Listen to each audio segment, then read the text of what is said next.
السلام علیکم ورحمۃ اللہ وبرکاتہ۔ میرے پیارے دوستو، امید کرتا ہوں کہ آپ سب خیریت سے ہوں گے۔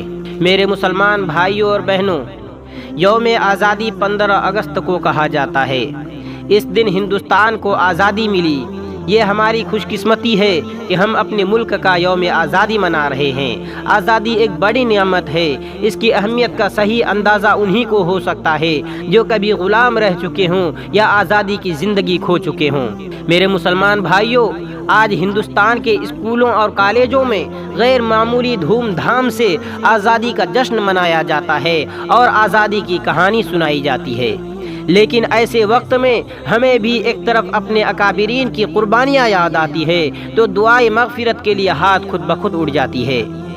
یہ آزادی کی تاریخ ایک ایسی حقیقت ہے جس کو کبھی فنا نہیں کیا جا سکتا۔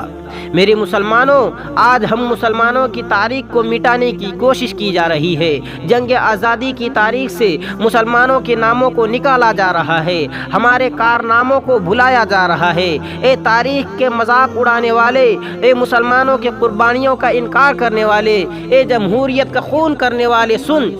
میں تجھے اسلام کی تھوڑی سی تاریخ اور ادنا سی جھلک دکھانا چاہتا ہوں کہ مسلمانوں نے جنگ آزادی میں کیا کارنامہ انجام دیا ہے اور ان کا کیا مقام ہے۔ جب ہندوستان کی مقدس سرزمین پر انگریزوں کا ناپاک سایہ پڑا اور وہ اپنے شاطرانہ چالوں سے یہاں کے مالک بن بیٹھے، جب باشندگان ہند پر طرح طرح کے ظلم و ستم کے پہاڑ توڑے جانے لگے، جب ہندوستانیوں کو غلام بنایا جانے لگا، تو ایسے نازک وقت میں سب سے پہلے جس شخص نے علم بغاوت بلند کیا تھا وہ محدث کبیر، امام جلیل، رئیس الاولیاء، فخر چمن، نازش وطن حضرت شاہ عبدالعزیز محدث دہلوی رحمۃ اللہ علیہ ہیں۔ یہی وہ مرد مجاہد ہیں جس نے وقت سے پہلے مسلمانوں کے نصب العین کا اعلان فرما دیا تھا۔ یہی حضرت شاہ عبدالعزیز ہی کی ذات تھی جس نے انگریزوں کے خلاف جہاد کا فتویٰ دیا اور انگریزوں کے خلاف جنگ قائم کیا اور اس بات کا تہیہ کر لیا تھا کہ غلامی کی زنجیر کے ٹکڑے ٹکڑے کر کے ہی دم لیں گے۔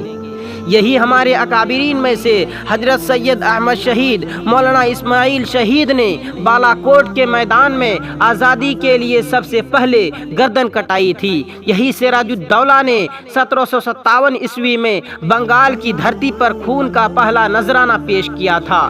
یہی ہمارے اسلاف میں سے حضرت ٹیپو سلطان شہید ہی کی ذات تھی جس نے یہ کہہ کر کہ گیدڑ کی 100 برس کی زندگی سے شیر کی ایک دن کی زندگی بہتر ہے، لوگوں کے رگے مردہ میں آزادی کی لہر دوڑا دی تھی اور خود بھی انگریزوں کے خلاف لڑتے رہے، یہاں تک کہ میسور کی دھرتی پر خون کا آخری قطرہ بھی آزادی کے خاطر بہا کر شہید ہو گئے۔ اے ہندوستان کے مسلمانوں پر ظلم کرنے والے، دل سے ایسی آہ نکلتی ہے، اگر ہمارے اسلاف و اکابر کو اس کا تصور بھی ہوتا تو خدا کی قسم وہ لوگ کبھی بھی اس ملک کو انگریزوں کی غلامی سے چھڑانے اور ہندوستان کو آزاد کرانے کے لیے اتنی بڑی قربانیاں نہ دیتے۔